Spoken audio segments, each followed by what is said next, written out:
107 ವರ್ಷ ಇತಿಹಾಸ ಇರುವ ಈ KSDLಗೆ ಈ ಜಗತ್ತಿನಲ್ಲಿ ತನ್ನದೇ ಆದ ಒಂದು ಹಿರಿಮೆ ಹಾಗೂ ಈ ಗೌರವವನ್ನು ಹೊಂದಿದೆ. 2023ರಲ್ಲಿ ಆ ಸಂದಿಗ್ಧ ಪರಿಸ್ಥಿತಿ ಹೊಂದಿ ಅಪಖ್ಯಾತಿಯನ್ನು ಹೊಂದಿದ ಇಂಥ ಸಂಸ್ಥೆಯನ್ನು ಸನ್ಮಾನ್ಯ ಕೈಗಾರಿಕಾ ಸಚಿವರಾದಂಥ MB ಪಾಟೀಲ್ ಸಾಹೇಬರು ಅಧಿಕಾರ ಚುಕ್ಕಾಣಿ ಹಿಡಿದ ನಂತರ ಅವರ ಈ ದೃಢ ನಿರ್ಧಾರಗಳು, ಅವರ ಆಲೋಚನೆಗಳು, ಅವರ ಸಹಕಾರ ಮತ್ತು ಅವರಿಗೆ ಈ ಮಾರ್ಗದರ್ಶನದಲ್ಲಿ ಮತ್ತು ಅತ್ಯುತ್ತಮವಾದ ಹೊಸ ರೀತಿಯ ಉತ್ಪನ್ನಗಳನ್ನು ಈ ಪರಿಚಯಿಸುವುದರ ಮೂಲಕ ಇದನ್ನು ಉತ್ತುಂಗಕ್ಕೆ ತಗೊಂಡು ಹೋಗುವಲ್ಲಿ ಆ ಶ್ರಮವಹಿಸಿ ಈ ಪ್ರಮುಖ ಪಾತ್ರ ವಹಿಸಿದ್ದಾರೆ ಮತ್ತು KSDLಗೆ ಮರುಜೀವ ನೀಡುವಲ್ಲಿ ಅವರ ಪಾತ್ರ ಪ್ರಮುಖವಾಗಿದೆ.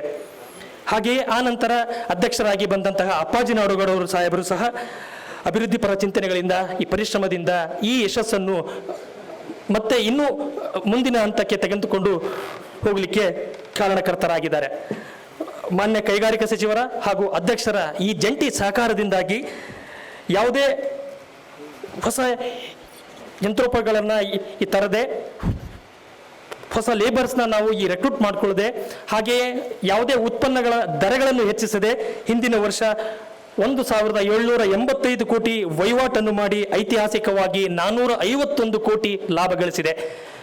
ಈ ಲಾಭದ ಹಿಂದೆ ಸನ್ಮಾನ್ಯ ಸಚಿವರ ಸಹಕಾರ, ಮಾರ್ಗದರ್ಶನ ಮತ್ತೆ ಅವರ ಈ ದೃಢ ನಿರ್ಧಾರಗಳು, ಯಾವುದೇ ಎಲ್ಲ ಸಮಸ್ಯೆ ಬಂದರೆ ಅದಕ್ಕೆ ನಿಂತು ಅದನ್ನು ಎಲ್ಲ ಬಗೆಹರಿಸಬೇಕಂತಹ ಒಂದು ಸಹಕಾರ ಇವತ್ತು ಈ KSDLಗೆ ಮತ್ತೊಮ್ಮೆ ಉತ್ತುಂಗಕ್ಕೆ, ಮತ್ತೊಮ್ಮೆ ಖ್ಯಾತಿ ಬರಕ್ಕೆ ಪ್ರಮುಖ ಪಾತ್ರ ವಹಿಸಿದೆ.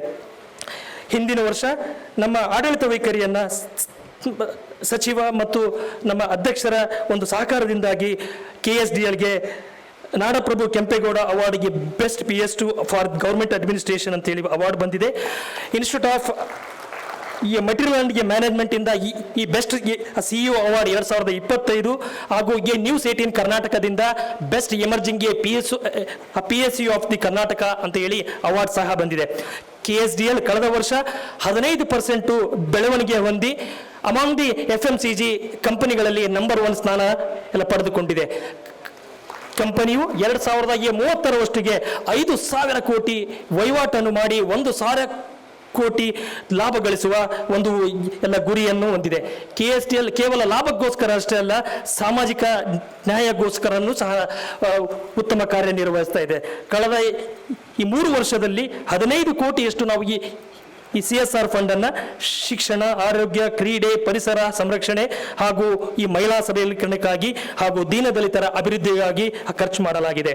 ಅದರಲ್ಲಿ ಸುಮಾರು 6 ಕೋಟಿ 40% ಆ ಹಣ ಬಿಜಾಪುರಕ್ಕೆ ಬಂದಿದೆ ಅಂತ ಹೇಳಕ್ಕೆ ನನಗೆ ಹೆಮ್ಮೆ ಅನಿಸುತ್ತದೆ. ಈ ವರ್ಷ 25-26ನೇ ಸಾಲಿನಲ್ಲಿ ಸುಮಾರು 7 ಕೋಟಿ ಹಣವನ್ನು ಈ CSR ಫಂಡ್ನಲ್ಲಿ ನಾವು ಈ ಉತ್ತಮವಾಗಿ ಖರ್ಚನ್ನು ಮಾಡಲು ನಿಗದಿಪಡಿಸಿಕೊಂಡಿದ್ದೇವೆ.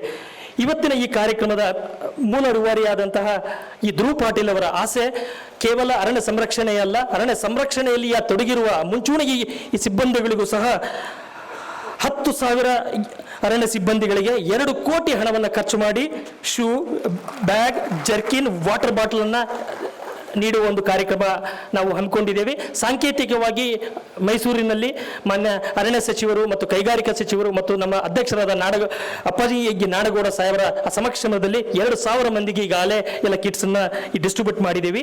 ಇಂದಿನ ಈ ಕಾರ್ಯಕ್ರಮ ಈ ಗಣ್ಯರ ಸಮಕ್ಷಮದಲ್ಲಿ ಈ ಬೆಳಗಾವಿ ವೃತ್ತದ ಬೆಳಗಾವಿ, ಬಿಜಾಪುರ ಹಾಗೂ ಬಾಗಲಕೋಟೆಯ ಈ ಎಲ್ಲ ಜಿಲ್ಲೆಯ ಈ ಮುಂಚೂಣಿ ಸಿಬ್ಬಂದಿಗಳಿಗೆ 550 ಸಿಬ್ಬಂದಿಗಳಿಗೆ ಈ ಕಿಟ್ ಅನ್ನು ಕೊಡೋಕೆ ನಾವು ಇದು ಮಾಡ್ತಾ ಇದ್ದೀವಿ. ಇಂತಹ ಈ ಕಾರ್ಯಕ್ರಮಕ್ಕೆ ಮುಖ್ಯ ಅತಿಥಿಗಳಾಗಿ ಬಂದಂತಹ ಸನ್ಮಾನ್ಯ ಕೈಗಾರಿಕಾ ಸಚಿವರಾದಂತಹ MB ಪಾಟೀಲ್ ಸಾಹೇಬರಿಗೆ KSDL ಪರವಾಗಿ ಹಾಗೂ ಅರಣ್ಯ ಇಲಾಖೆ ಪರವಾಗಿ ನಾನು ಹೃತ್ಪೂರ್ವಕವಾದ ಈ ಸ್ವಾಗತವನ್ನು ಕೋರ್ತಾ ಇದ್ದೀನಿ.